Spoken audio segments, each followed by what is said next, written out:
Hello friends, in this quick video I'm going to show you how you can copy a file path from your local computer to anywhere you want.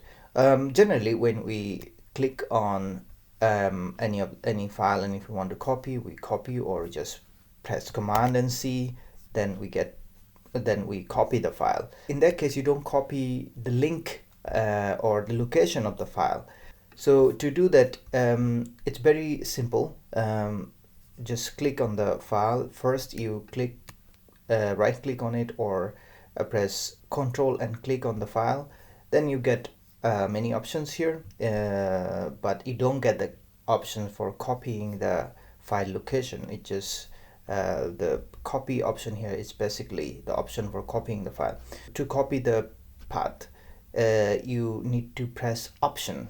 As soon as you press Option on your keypad, that's when the copy of the file path pops up, and you just need to click on that and paste it wherever you want to use it. So friends, this is how you simply can copy the file path from Mac. I hope this tutorial will help you. Thanks for watching. I'll see you next time. Goodbye.